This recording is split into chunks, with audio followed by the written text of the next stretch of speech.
item in her work and kitchen, and Bailey told the producer so. My mom would never have done such a thing either. The kitchen wasn't the place for dolls. Dolls were for little girls to play with quietly out of the sight of their mother, who would be busily preparing supper to feed 10 people. Feeding everyone every night after a long day working on the farm was a production, and my mother didn't like the children under her feet. None of this mattered to Link Baggins, the show's executive producer. He wanted things called props to give the set an Amish feel. I was learning that how the set felt was very important to everyone who worked on the show. Before this, I had never thought about what a room felt like at all. "We have to do something to indicate this is an Amish show," Link had argued with Bailey. It was all quite fascinating, really, learning so much about the English world. What's more, I was gaining insight into what the Englishers thought of us. For one, they all believe that every Amish person lives on a farm. A lot of them do, but certainly not all. I grew up on a farm, but many Amish live in town and run shops, like Cousin Clara, or work in a factory. With land scarce, owning a farm in Holmes County was quite a feat for an Amish or English family. As strange as my ways were to the New Yorkers, their ways were even stranger to me.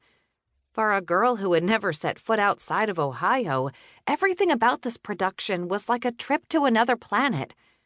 I knew very well that I was in the same country as I always was, but the lights and noises, and even the smells were so different that it drove me to distraction.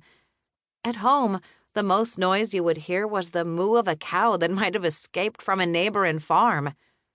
With all the noise and activity in New York, I didn't know whether most of the people living here would even notice if a cow started walking down the street.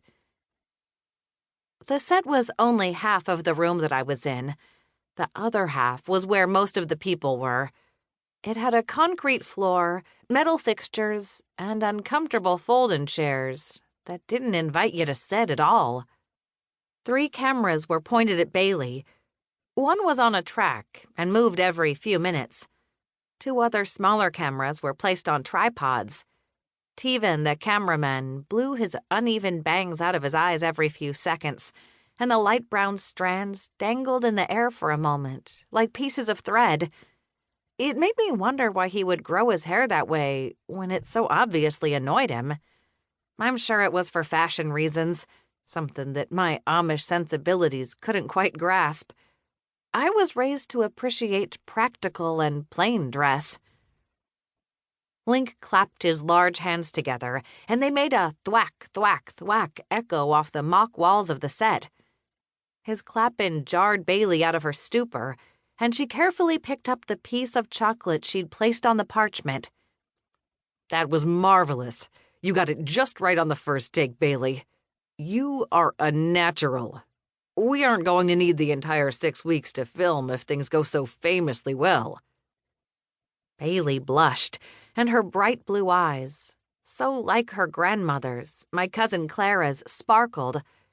She looked as happy as I have ever seen her back in Harvest. She was one of the best candy makers in the world. I don't know enough candy makers to make such a judgment, but Jean-Pierre, her mentor, told me so last night, and since he had a chocolate shop named after him in this big city, I guessed that he was in a position to know. Even if Bailey wasn't so good with candy and chocolate, I could see why she would be on television. She was pretty. Everyone back in Harvest, Ohio thought so, Amish and English alike. Especially Deputy Aidan Brody, her boyfriend. Aidan was smitten with Bailey because of her brains and her beauty. Bailey had helped Aidan out on a case more than once.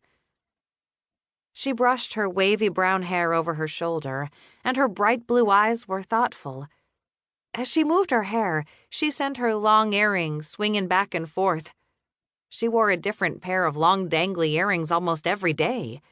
I wondered what it would be like to have so much of one thing that in a month you could wear something different every single day. That certainly wasn't my experience. I had 4 dresses.